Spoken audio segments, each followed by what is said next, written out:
মনে করেন মামলা আবার আমি নতুন করে করবো আজকে, কারণ আমি 50 লাখ টাকা তাদের মনে করেন মানে নি মামলা করবো। আমি তো হিরো আলম জানো নাসর বান্ধে আমি শেষ না দেখে ছাড়বো না তা কাউকে। শেষ দেখবো এটা শেষ কোথায়, তোমরা শুরু করেছো যখন শেষও করবো আমি। হিরো আলম সে স্বামীকে মুখে নাহলে কলার ধরে ধাক্কা ধাক্কা বাড়কে দিল, আর তার মনে করেন পরকে প্রেমিকের জন্য মনে বুকে কান্না একটু ধরে ধরাই ধরলো।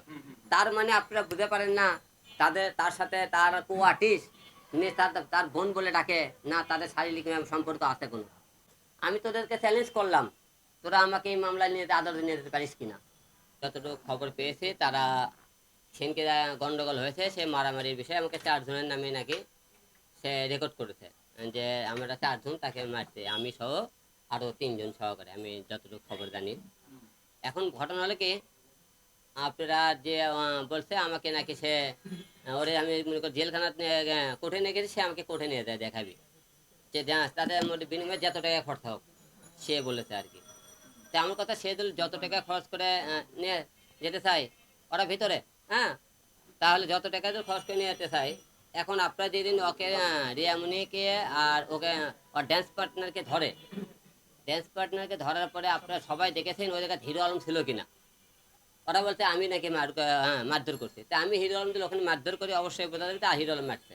তো যেহেতু আমি ছিলাম না, তাহলে ওখানে সেই মামলা করছে, মামলা কোনো প্রমাণে হবে না, কারণ তাদেরকে এলাকার লোক দেখেছে এবং গণধোলাই তাদেরকে দিয়েছে। এবং আপনারা জানেন ওরা করছে তো আমাদেরকে মনে করেন রাখতে পারলে নিয়ে দেয়।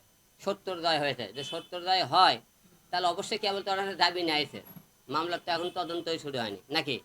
তদন্ত করলে বোধহয় তোমাদের 70 দায় হয় কি না হয়। আমি তো হিরো আলম জানো নাসর বান্ধে আমি শেষ না দেখে ছাড়বো না তা কাউকে। শেষ দেখবো এটা শেষ কোথায়, তোমরা শুরু করেছো যখন শেষও করবো আমি। তো এখন সব কিছু মিলে আপনারা জানেন যে তারা যে মামলাটা করছে এবং আমার বিরুদ্ধে যে অভিযোগটা করেছে, যে আপনারা আজকেও দেখছেন, আমি আজকে মনে করেন মামলা আবার আমি নতুন করে করবো আজকে, কারণ আমি 50 লাখ টাকা তাদের মনে করেন মানে নি মামলা করবো।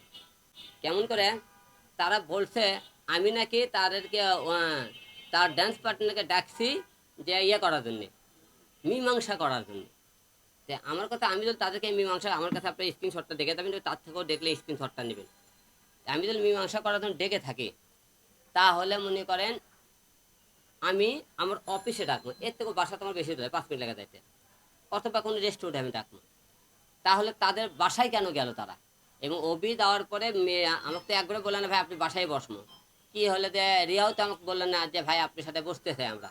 তাহলে কেউ যদি আমার কাছে মনে করেন না বলে তারা বাসায় গেল, এবং আপনি ওই বাসায় যাবেন, যাই ওই আপনি সবার থেকে জিজ্ঞেস করবেন যে এই বাসায় সে রাতের বেলা কত রাতে আসছে, কটার দিকে বের হচ্ছে, কটার দিকে গেছে, এবং সেই যেদিন ওরা আমাকে অভি গেছে, অভি কটার দিকে গেছে, আমি কখন গেছি, এই সব তথ্য বের করবেন। করার পরে দেখবেন যে তারা ওই জায়গায় মনে করেন আমি যাই রুমের মধ্যে যা দেখি ওরা খাটের উপর দুইজন, ঠিক আছে। তারপর দেখার পরে আমি যখন আসলাম, আসার পরে মনে করেন কথা বলার পরে ওরা বলতে মনে করেন আমি তখন রিয়া দেখছেন আপনারা, সে ধাক্কে ধাক্কে সিঁড়ি থেকে আমাকে বাসায় নিচে নিয়ে যাচ্ছে। সে আমার কলার ধরে কিন্তু আমার লল্লি থেকে চাপে বন্ধু ধরছিল, আপনি দেখছেন কিন্তু। দেখার পরে মনে করেন এই কথাগুলো বলার পরে আপনারা তখন আমি রাতের বেলা আমি কোনো ঠিক আছে ওরা মারছে, আমি তো মারধর করবো না, আমি আমার মারের বিচার আমি আদালতে দিছি এবং মনে করেন থানার দিয়া বলছি। তারপরে আপনি সেখান থেকে তাদেরকে অকর্ম সহকারে ধরছে, জনগণ এলাকার গণধরা দিছে।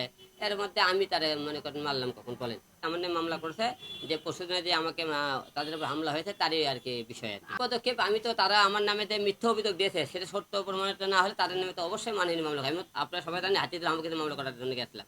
তো তদন্ত অফিসার বললো একটু এরা গেলে আপনি সন্ধ্যের দিকে আসেন। তো আমি অবশ্যই সন্ধ্যের দিকে যাব এই মামলার বিষয়ে কথা বলার জন্য। আপনি বলেছেন এই তালাক দিয়েছি, সে কালকে সে লিখিত লাইভ আসে বলছে যেহেতু আমাদের তালাক এখনো হয়নি, সে কালকে লাইভ এসে বলছে নাকি ধরেন আমি বলছি তালাক হয়নি, সে কালকে লাইভ এসে বললো কেন? আপনি গাড়ির মধ্যে তার একটা লাইভ করছে দেখছেন নাকি?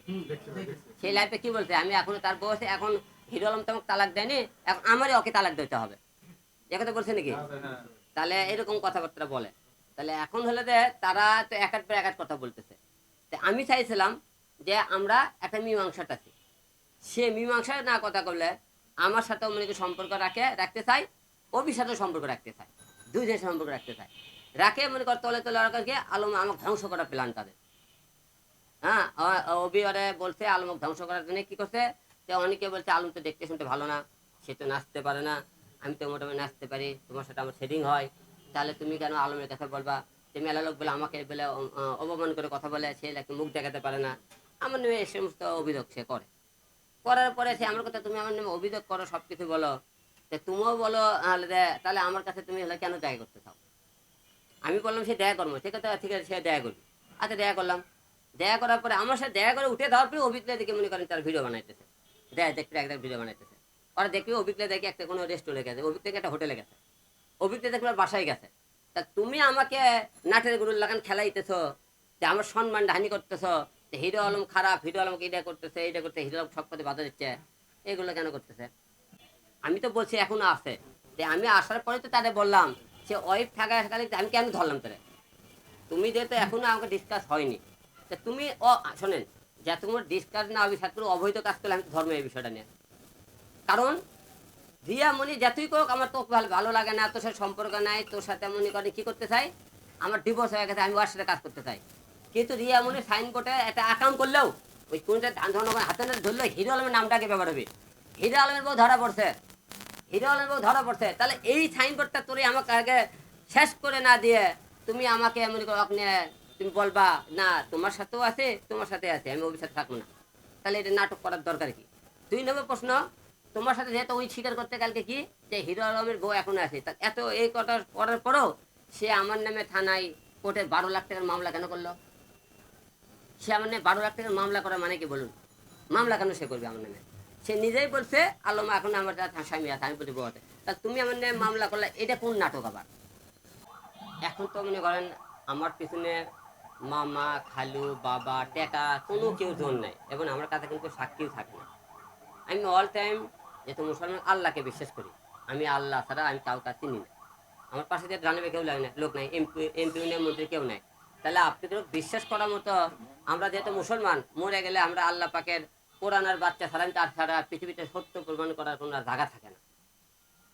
কেন সত্য বলে? এখন আমি তো কোনো কোনো অকাম করতাম, যে কোনোদিন শুয়ে শুয়ে দিলে একটা আকাম কোনো কথা বলতাম, কোরআন ছুঁয়ে মিথ্যা কথা বলে আল্লাহ কিন্তু তার শাস্তি দেয়, আমার কিন্তু একদিন শাস্তি হবে। আর আমি আপনাকে সাথে কথা বলছি, আমি তো কোনো অন্যায় করে থেকে আল্লাহ অবশ্যই আমার শাস্তি দেবে, কোনোদিন এই বিষয়ে মিথ্যা কথা বলে থাকি। এর থেকে বড় কিছু আমার প্রমাণ করার নাই। ওটি দিলে হিরো আলমের লোক থেকে থাকে, যেহেতু তারা মামলা দিয়ে থাকে, আপনারাও এলাকায় সেই জায়গায় অনেক সাংবাদিক ছিলেন, তাহলে আমার লোক বের করবেন। আমি তো কাউকে মারতে বলি, তাহলে আর বলছেন সেটাও বার করবেন। এবং আমি হিরো আলম নিজে উপস্থিত মারছি কিনা, সে আমাকে 1 নম্বর আসামি করে মামলা করছে, আমি তো সেই টাইমে থানায়, আমি তো থানায় বসাছিলাম, তাহলে আমি কখন যাই মারলাম তাদেরকে? যে একটা মামলা ভাই সাজালি হবে তাদের কথা, যে আমার যেহেতু মনে করি আদালত করতে লেগে তোরে নিয়ে দেবো, আমি তোদেরকে চ্যালেঞ্জ করলাম, তোরা আমাকে এই মামলা নিয়ে আদালতে নিয়ে যেতে পারিস কিনা, চ্যালেঞ্জ করলাম। সত্য প্রমাণ দিলে অল টাইম হয়, তোরা তো করতে পারিস। তারপর আমাকে বলে চ্যালেঞ্জ থাকলো, তোরা আদালতে আমাকে কিন্তু পৌঁছাতে পারিস কিনা এই মামলা। সেটা তাকেই বলবেন যে তুমি স্বামীকে আঘাত করলা, কালকে একদিন লাইভ করে দেখলাম হিরো আলম সে স্বামীকে মুখে নাহলে কলার ধরে ধাক্কা ধাক্কা বার করে দিল, আর তার মনে কর পরকীয়া প্রেমিকের জন্য বুকে কান্না একদম ধরে ধরাই ধরলো। তার মানে আপনারা বুঝতে পারেন না, তার সাথে তার কো আর্টিস্ট তার বোন বলে ডাকে না, তাদের শারীরিক সম্পর্ক আছে কোনো। এই কথাতেই তো বুঝে নিতে পারে জনগণ, যে তাকে যে জড়িয়ে দিলে কান্দন দিতে বুকে নিয়ে তাকে নিয়ে আসে, এবং কালকে হচ্ছে জেল কাটতে বার হয়ে আসে, কাল করা করছে সারা হাত মনে করে ছিল, মেডিকেলে ছিল, 2 জনে বসে দিল ওই ম্যাক্সের পাশে পাশটা সারা হাত বসে থাকে, তার মাথা লাইতে সেবা করতেছে। তাহলে আপনি এইগুলোতে বুঝতে পারেন না। এবং প্রতিটার জায়গায় আপনি একটা বারেও গেলে ম্যাক্স অফিস ছাড়া তো বারে যায় না। এটা মনে করেন রেস্টুরেন্টে খাবার গেলেও অফিস ছাড়া তো যায় না। তখন তাদেরকে বলে তোমাদের যে ভাই বোনের সম্পর্ক, কো আর্টিস্ট সম্পর্ক, তাহলে তোমরা কোলে বুকে কেন? এই প্রশ্নটা তাদের থেকে আমি জানতে চাই, আর কিছু না।